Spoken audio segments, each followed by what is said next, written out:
Hey there, everyone. Welcome back to Utility Sports, where we're coming at you with the PickEm series. Again, here are Week 5 NFL predictions coming at you Monday morning. So remember, this is not for Monday Night Football here on Week 4. This is for the Week 5 games. Before we jump into that, hit that subscribe button if this is something you're interested in seeing week to week. And also leave a like on today's video. It just lets us know that you're enjoying the content here. Week 4 had a lot of action, and we're excited to be talking about Week 5, what to expect, the Thursday night matchup, the Sunday slate, as well as Monday Night Football for this next week. So let's go ahead and jump into it here with our pick'em records from this past week. Austin, I went 6-8 myself. You went 8-6. You have the slight edge. This is getting recorded before the end of the Buccaneers and Patriots game. So for our viewers, if the Buccaneers win, we could bump Austin up to 9-6 and myself up to 7-8. And then also we still have the Monday night predictions yet out there, where I picked the Raiders over the Chargers and Austin picked the Chargers over the Raiders. So that will, you'll see that in next week's video as well when we update the records there.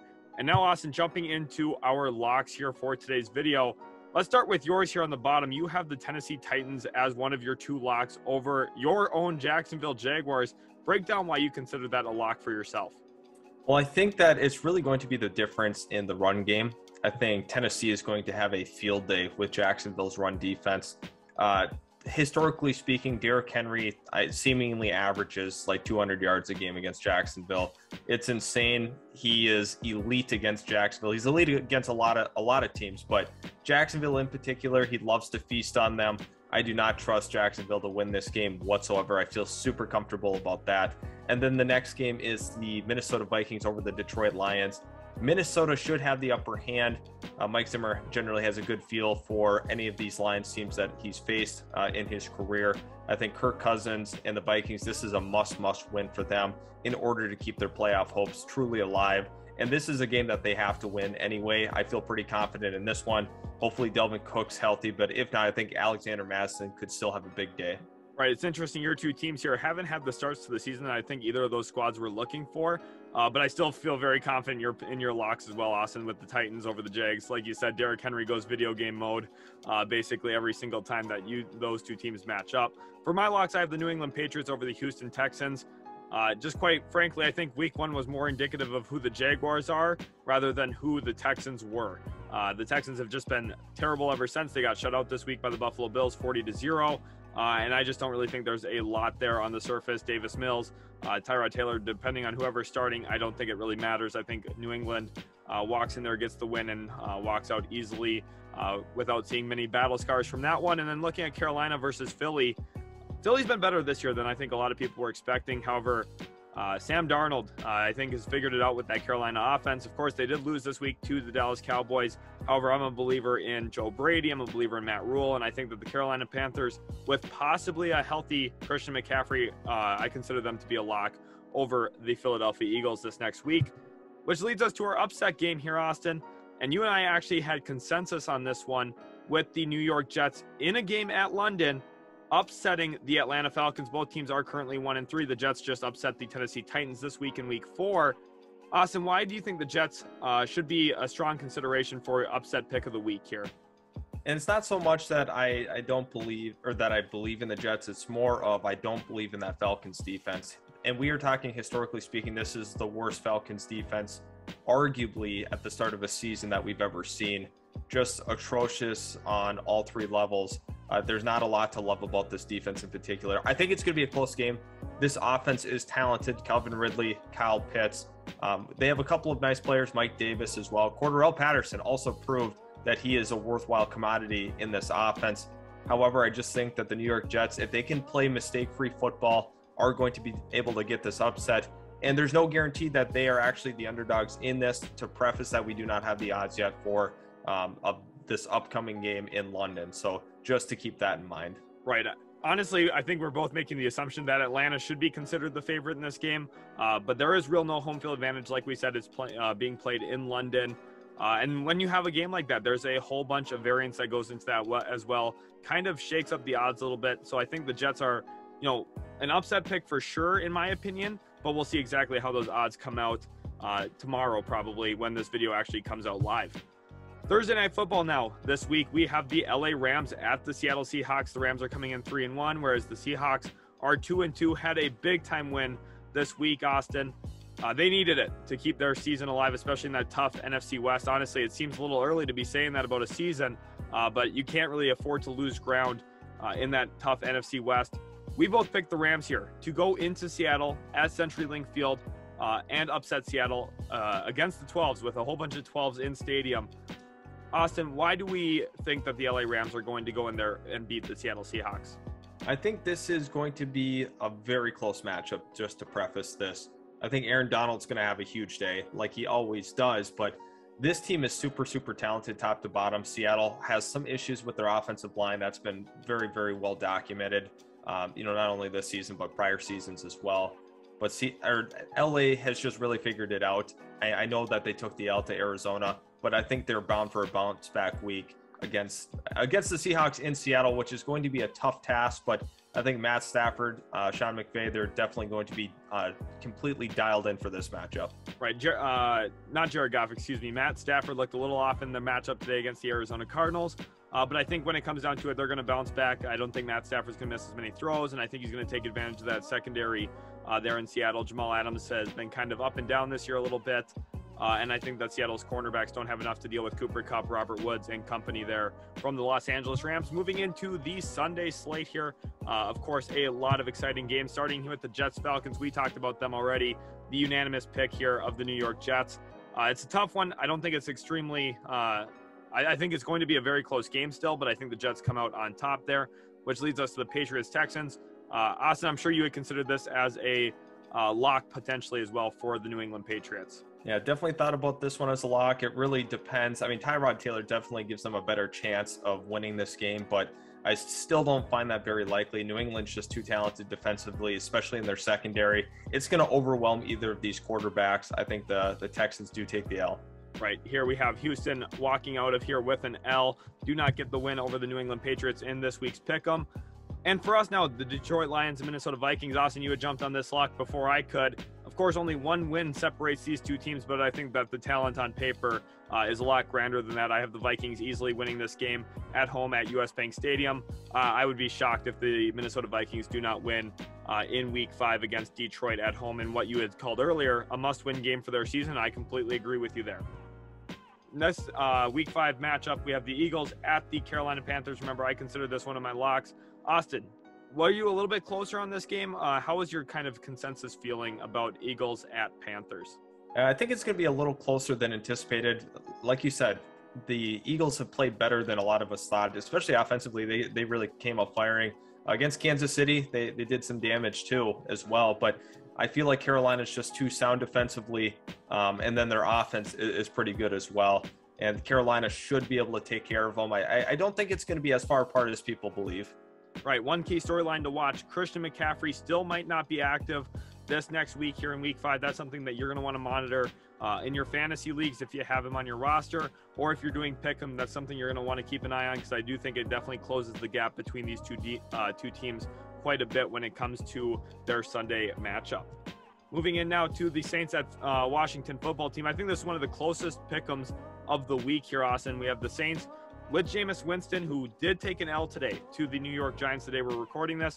And the Washington football team pulled out a narrow comeback win against the Atlanta Falcons. I don't think either of these two teams are necessarily inspiring us to believe in them this week. You went with New Orleans. I went with Washington. Break down your reasoning, and then I'll jump into mine. Yeah, I mean, the tough thing is, like, Washington has to play a really, really good defensive game in order to win, because obviously their offense can be hit and miss. I think that's pretty clear from what we've seen so far this season with Taylor Heineke as their starting quarterback. They kind of got carved up a little bit by Atlanta. Surprisingly, I didn't think they were going to give up as many points as they did. But I think New Orleans is going to do a really nice job controlling pace, controlling tempo. Jameis Winston, he's probably going to have a turnover or two, but I think it's still a winnable football game for them on the road against Washington. But really it comes down to, I trust Sean Payton in this kind of game. This is, one of those games that you really got to take in order to, keep pace in the division as well. So important game for them. Right. For me, the big question mark is, how does Jameis Winston deal with pressure? Obviously, he's been throwing the ball shorter than he did in his time with Tampa Bay. but I still think that's going to be a problem with Washington's front seven. I think that they're going to provide some issues to New Orleans. And then I also have question marks about how New Orleans deals with the pass catchers out of the backfield. J.D. McKissick has caught 2 touchdowns in his last 3 games. Antonio Gibson, we know he's a problem out of the backfield as well. Demario Davis is an elite linebacker, but I'm not sure exactly how that matchup is going to go for him against Washington. I think that's the key thing to watch. I have Washington in a narrow win here. Like I said before, I think this is one of the most toss-up games of the week, and definitely one that you're going to want to spend some time thinking about before you ultimately put your pick'em out there for your pick'em leagues. Here now we have the Titans at Jaguars again. We both went with the Tennessee Titans here. I feel very strongly about this one as well. The Jaguars are just going to struggle defensively in the run game. I think that they're going to get washed out quite a bit, but then again, the Titans just lost to the New York Jets this week and struggled to pass protect for Ryan Tannehill, gave up 7 sacks in that matchup. Austin, do you think that there is any chance at all? I know you consider the Titans a lock. Is there any chance that the Jacksonville Jaguars pull this one out at home? No, it's pretty easy for me to say that because Jacksonville has so many fundamental issues along their offensive line. The playmakers as well. DJ Chark's out for the entire year, so that you can kiss that goodbye. You're going to be rolling out Tavon Austin or Philip Dorsett as potentially your third receiver in the offense. It's not looking good. Trevor Lawrence would have to play an almost perfect game in order to win this. I do not feel confident in Jacksonville. Right. Jaguars fans, at least you have a potential Jamal Agnew return touchdown to look forward to this weekend. Austin, as a Jaguars fan himself, he's not being pessimistic. He's just being realistic. They're 0-4 on the season and just haven't looked great so far. And especially that DJ Chark injury news out for the year doesn't help their case either long term. At this point, the Jaguars just haven't looked good. And I think the Titans are going to get back on track. And we're probably going to see a stiff arm from Derrick Henry or 2 this week as well. Moving forward to an interstate matchup here in Florida, the Dolphins going to Tampa Bay to take on the Buccaneers. Of course, they are in their Sunday night matchup right now against the New England Patriots. And we both went with the Buccaneers, Austin. Of course, they are a little beat up. Rob Gronkowski's out with an injury. Carlton Davis has also gotten injured tonight. We don't know what his status looks like. Do any of those injuries really play into this game, or have the Dolphins just been so underwhelming this year that the Bucs are the safe, easy pick here? I'm just surprised. I thought Miami would have came out just a little stronger this year. They've had some injuries, but even no matter who starts at quarterback, whether it's Brissett, whether it's Tua, I don't really know if there's a good chance of them to win this game. Even though Tampa Bay is really banged up in that secondary and you can really attack that unit, especially the corner room, I just don't see them being able to win this game truly. Yeah, I just think it's going to be a tough matchup for the Miami Dolphins. Tom Brady's going to take care of the football, deliver strikes to those outside receivers. Big fun matchup, though, is you're looking at that elite cornerback room of the Miami Dolphins and the wide receiver room of the Tampa Bay Buccaneers. I think that's going to be one of the more fun matchups of the week, but I do ultimately think it ends with the Tampa Bay W. I think they just have a more complete roster and have been playing better football this season so far as well. Looking now at the Packers-Bengals, and this is actually one that Austin and I talked quite a bit on off the air here, off camera. Both teams are coming in at 3-1. They're playing at Paul Brown Stadium. We both opted to go Packers, but I think it was a lot closer than what the unanimous decision here shows. Austin, break down your reasoning on why you considered the Bengals in this game. Bengals are home, but I really have to consider what Aaron Rodgers has been able to do after the first loss of the season. I mean, they've looked very, very good on offense. The one issue that they're really going to have is, are they going to be able to stop Joe Mixon? This offense has looked really, really diverse. They've done a lot of nice things through the air and on the ground. CJ Uzomah came on last game, so hopefully he can continue that. But this offense is tough to defend against. I think that's pretty clear. However, I think Green Bay's got a more potent offense as a whole, and it's just tough to beat Aaron Rodgers in any circumstance. I think they will get a narrow victory, but it is going to be closer once again than people are expecting, because Cincinnati is getting better progressively, especially on the defensive side of the ball. Right. I don't think either of us considered through the first 4 weeks that the Cincinnati Bengals would be 3-1. They've taken advantage of some of their matchups. CJ Uzomah had a big game on Thursday Night Football this past week here in week 4. And I think the Bengals have a lot of momentum to try and build off of, but I think the Packers are just a little bit too much to pass on at this point this week and pick them with how well they've been playing as of late. Broncos at Steelers here. I think this is one of the tougher games to project because I don't think this is a matchup that anyone particularly is going to love unless you're a fan of one of these two teams. The Broncos coming in at 3-1, but a loss this week with Teddy Bridgewater going out with an injury. We'll see if it's Drew Lock or Teddy Bridgewater later on this week. And then the Steelers at 1-3, and Ben Roethlisberger. I mean, do we for sure know he'll be the starter? I mean, he probably will be because it's Ben Roethlisberger, but his play has not been indicative of him deserving that position as the starting quarterback. I opted for the Steelers narrowly. I think that their defense is going to be a little bit too much for Denver to deal with, especially at home in a matchup where we don't really know what the quarterback situation is going to be for Denver. Austin opted for Denver here. Break down the other side of the argument here.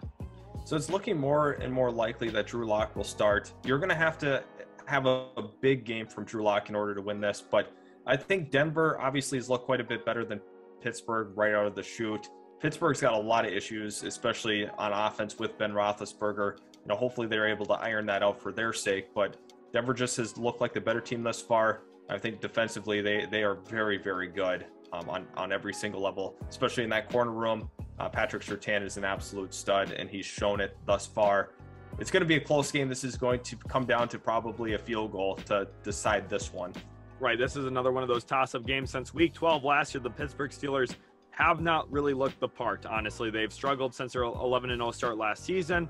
We'll see if they can get back on track this week against Denver at their home stadium.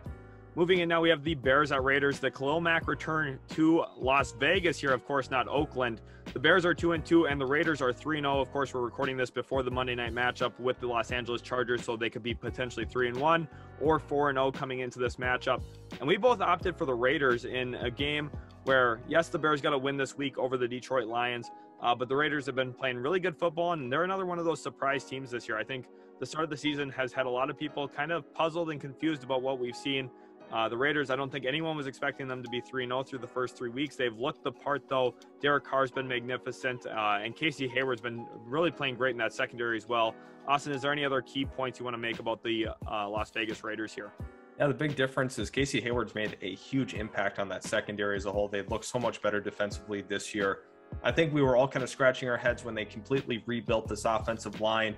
But, I mean, Derek Carr's looked great. Darren Waller's looked really good as well. And they've been able to make it work with that collection of receivers that they have. You know, there's no true number one guy, but, I mean, they have a couple of nice receivers to complement each other. Very, very interesting football team moving into this week. But, you know, Chicago, I think this is going to be – I'm not exactly sure what kind of offensive line play are we getting from the Chicago Bears. It shouldn't be as bad, just considering that the Raiders aren't historically great at getting to the quarterback. But, I mean, Max Crosby has been an absolute dog this year, so they could be in for a long day in Chicago. Right, I think Max Crosby is going to be the key player to watch on that defense there for Las Vegas. And then you talked about those archetype wide receivers. Brian Edwards in the red zone's been good. Henry Ruggs, when he's been able to get deep down the field, Derek Carr's been hitting him in stride. Those two guys are going to be key players to watch as well. Can the Chicago Bears deal with that all day on Sunday? My honest guess is no at this point. We got Browns at Chargers here again. The Chargers have not played their Monday Night Football game yet, so they're currently 2-1 at the point we're recording this. And the Cleveland Browns had a nice win at US Bank Stadium against the Minnesota Vikings, going to 3-1 on the season. And we have a little bit of a divide here again. Both of these teams are very, very talented, very good teams as well. I opted for the Cleveland Browns here on the road. Austin went with the Chargers at home. For me, the Browns are just so talented, especially that defensive front with Myles Garrett. I think he's going to be problematic. We'll see if Jadeveon Clowney's healthy. He did get banged up against the Minnesota Vikings today. And on offense, you know, that running game is potent. We'll see if the Chargers have enough to deal with it. Austin, what's the other side, the other perspective here for picking the Chargers? I think Justin Herbert's looked phenomenal this season. We saw it against Kansas City. Just definitely showing the poise. He's got the arm, and he's showing that last year was not a fluke for him. And it's really tough to come in and beat the Chargers when he's on. I mean, he's one of the best quarterbacks in the league when he's on. He's on top of his game. And the Chargers are going to present a couple of issues, especially since, you know, Cleveland's a little banged up right now. If they don't have Jadeveon Clowney or Jedrick Wills, that could be a problem for them heading into next week. Rashawn Slater's been elite for the Chargers as well. There's a lot to like about what's going on in LA. I think, once again, this could be a potential shootout, but I'd like the Chargers just a little bit more, especially when they're at home. Trench play and quarterback play is going to be the definition of this game. We'll see if the defensive line from the Browns can outperform the defensive line that the Chargers are putting out there on Sunday. I'm very excited for this matchup. I think this is going to be one of the best games this coming Sunday. Looking now, we got the Giants at the Cowboys, an NFC East matchup here. Giants at 1-3, the Cowboys at 3-1. Austin, this one was pretty easy for both of us. We're picking the Dallas Cowboys. Dak Prescott's looked great all year, and surprisingly, Trayvon Diggs has really taken that step forward. Last year, we talked about him a little bit. Hadn't played well last year in his rookie year, but we said, the potential could be there for him to take that step up. How much has his play meant to this Dallas Cowboys roster? It's been everything for them, because last year they were atrocious in the secondary as an entire unit, but Trayvon Diggs is stepping up to play at an elite level. Generating turnovers is huge, especially for a defense that has struggled to get off the field, but generating those turnovers. Micah Parsons has also been a big reason why this defense has improved, and obviously Dak Prescott has been playing lights out football. It's really awesome to see him come back from his injury and play the way he has. Right, that's got to be the feel-good story of the year for sure, coming back from an injury as gruesome as he suffered last season, and really being ready on opening day and looking great pretty much all season long. Remember, the Cowboys could easily be 4-0 at this point too, with that very narrow loss to the Tampa Bay Buccaneers week 1. They've looked phenomenal, and I think that at this point, you and I'd probably both consider them the favorite to win that NFC East with how the season started so far. Then we have the 49ers at Cardinals. Again, another focus here on the NFC West. The toughest division in football. I think you and I both feel that way. Cardinals coming in at 4-0, and boy, have they looked the part. We have a video up on the channel about Kyler Murray possibly being the MVP of the NFL. You were quite ahead on that, Austin. And now we see the Cardinals coming in at 4-0. Home matchup here against San Francisco. We both picked Arizona. What's your key storyline in this game? I think it's going to be the ability for San Francisco to contain Kyler Murray in the pocket. That's every single team that faces the Cardinals is going to have that issue. He's so dynamic with the ball. He's not always looking to run. He extends plays too, keeps his eyes down the field. I think that's what really separates him from other rushing quarterbacks that we've seen in the league. He does a wonderful job keeping his eyes down the field, extending the plays. He's very much like Russell Wilson, except he's more athletic, which is super scary for his development. If he continues to truly develop as a passer, he is going to go down as an all-time great.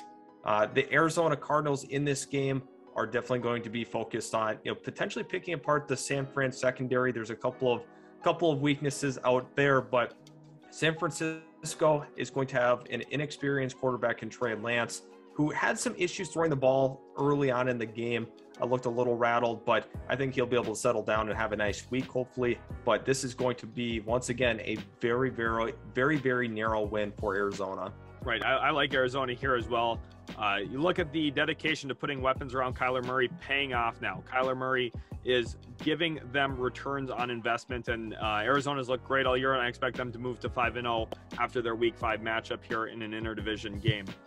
Then Sunday Night Football here, another primetime matchup, and this is a great one. We have the Buffalo Bills at the Kansas City Chiefs. The Bills are 3-1 this year, and the Chiefs bounce back with a nice win today over the Philadelphia Eagles, now at 2-2. We both picked the Chiefs despite them having a worse record this year already. And of course, the Bills now on a 3-game win streak after their Week 1 loss to the Pittsburgh Steelers. Austin, is Tyreek Hill, Travis Kelce just too much for Buffalo Bills defense? It's going to be really tough for them to defend. They have the safeties to, defend against the deep ball, but really it's going to be nickel and diming them underneath with Travis Kelce is going to be the difference in this game. The Kansas City Chiefs are at home. They're at Arrowhead. This is high stakes game. Defensively, they have not looked how, we thought that they could. They've had some issues this year, especially against Philly. They gave up quite a bit as well, but I'm very confident in this Chiefs team. I know a lot of people might actually still pick the Bills in this game, but I feel very, very confident that Andy Reid, Patrick Mahomes, this team is really going to put it together, and they're going to put those 2 early losses in the season behind them. Right, there was a lot of people on TikTok. By the way, check out the link in our description to go follow us on TikTok and other social media platforms this week, questioning the Chiefs. Then Tyreek Hill decided to go for 11 catches, almost 200 yards and 3 touchdowns today. This team is just too potent offensively. They're hard to deal with. Patrick Mahomes is phenomenal. Andy Reid's the mastermind behind it all, and I just think the Chiefs are too much for the Buffalo Bills to handle on Sunday Night Football, which leads us into our final game of the week here, Austin. Monday Night Football. Indianapolis Colts at Ravens. The Colts bounce back this week with a win, and the Ravens move to 3-1 on the year. They've looked very impressive as of late. We both went with the Ravens here. Is this a particularly close matchup for you? You know, I think Baltimore is they're going to handle Indianapolis. I think Indy will be in it early, but this team as a whole is just too banged up for me to like them in a Monday Night Football matchup going into Baltimore. That's going to be a tall task. Baltimore is going to run the football aggressively.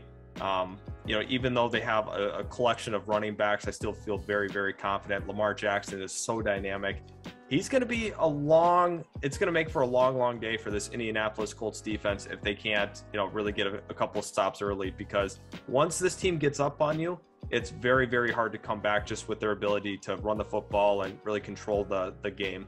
Right, they control the line of scrimmage so well. The Colts, that's what they look to do. A lot of emphasis on the run there as well in Indianapolis, but if they get down early, that's going to be problematic. We'll see if Jonathan Taylor can really put the team on his back, carry them to a win. But at this point, I think we both feel confident that the Ravens are going to walk out with a win on Monday Night Football. This has been this week's Pick'em and predictions. Make sure you guys leave a like on today's video. Hit that subscribe button if you're new for all of our future Pick'ems in the future as well. It's something very exciting, and we're glad to be bringing it to you guys. Again, thanks so much for watching, and we'll catch you in the very next video.